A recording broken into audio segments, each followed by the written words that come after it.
Welcome to Design Domination, where you'll gain confidence, clarity, and a competitive edge in a crowded marketplace so you can dominate your competition.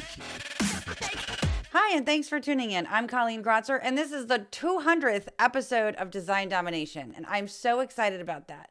I started all of this back in 2018 talking about design and creative business issues and just hoping designers would want to hear what I had to say. I faced a huge fear of putting myself out there. I was terrified of being criticized, but my desire to help designers was greater than my fear, so I did it. Now, I wasn't talking about accessibility much at first because most designers weren't interested in hearing about it, honestly. So it was nice to see that when I did start talking about it, and after I came out with my accessibility courses, that more designers became interested in it, and some even credited me with bringing accessibility to their attention. So I'm happy to be talking about it more, and I've been making it more of the focus of what I talk about. Now, if you've been following the past two episodes, you know that I've been answering questions that I've gotten from designers and other types of accessibility specialists related to the business side of accessibility. Today, we're diving into WCAG updates and legal liability, what designers need to know. Now, disclaimer, I am not a lawyer and I do not play one on the podcast. So always consult a lawyer who is well-versed in accessibility laws about your contracts and your specific situation. So what keeps you from being liable when accessibility guidelines change? I really hope that this is going to allay any fears that you may have about this. I know that some designers decide to not get into accessibility because they're afraid of a legal risk. And some designers worry about legal risk with accessibility compliance. Designers might wonder, are you suddenly liable when the WCAG guidelines change?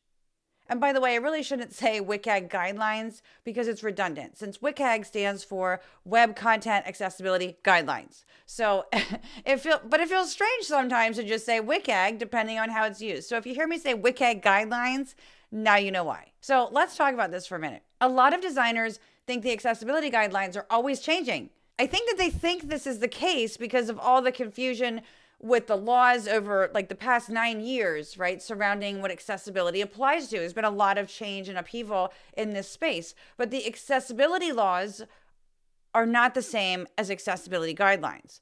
And that distinction really matters here. Laws vary worldwide, and they vary by country, and they even vary by state. And the laws usually specify a specific version of WCAG that a business or a government entity needs to adhere to in order to be in compliance with that law. Now, compliance is not the same thing as conformance, okay? I talked about this in episode 182, accessibility, compliance versus conformance. And if you haven't listened to that one, it will be very helpful for context. Okay, so accessibility laws state how a business or a government entity complies with that law as a whole, right? While accessibility guidelines provide guidance on how a website, a document, or and so forth, how those specific things conform. The generally accepted accessibility guidelines, known as WCAG, do not change often. In fact, it's just the opposite. WCAG 1.0 was published in 1999. WCAG 2.0 was published 9 years later in 2008. WCAG 2.1 was published 10 years later in 2018. And there were some updates in September of 2023, December of 2024, and May 2025. All several years later. Right? And then WCAG 2.2, the current standard, was published in October 2023 with an update in December 2024. So you can see there have been only 4 full versions of WCAG in the past 27 years. That's not exactly constant change. Now, that doesn't answer the question yet of what happens if WCAG standards change after you deliver a project. Are you liable as the designer when the WCAG guidelines change, right? What does this mean? Well, the answer to this question depends on what is in your contract, your work agreement, or your scope of work. Now, I hope you're not promising any compliance of any kind. And if you are, you might want to revisit that. So again, be sure to check out that episode about accessibility compliance versus conformance. It's very important. You don't want to be putting yourself on the hook for anything more than the work that you're doing. And your liability has to do with what you promised to a client. And that's really what it comes down to. So how can you protect yourself when accessibility standards change over time? Well, none of us has a crystal ball, although sometimes I wish that we did. But we should not be held responsible for things that happen in the future that we have no control over, right? I mean, home builders Home builders can't possibly future-proof their work, for when like the electrical or the plumbing codes change, so it's the same kind of thing. You can only design or build or remediate to the standard that the client is requiring at that moment in time, right? That's your lane. You need to first find out what accessibility standard is required for that particular project, such as WCAG 2.1 AA or WCAG 2.2 AA or PDF UA and so forth. Right? You've got to find out if there are any other requirements, maybe any internal requirements. So for instance, they might say they have to abide by Section 508, right? A federal law in the US, as well as a state-specific law. Okay, you want to ask if they have any particular testing requirements, such as testing with a certain version of NVDA.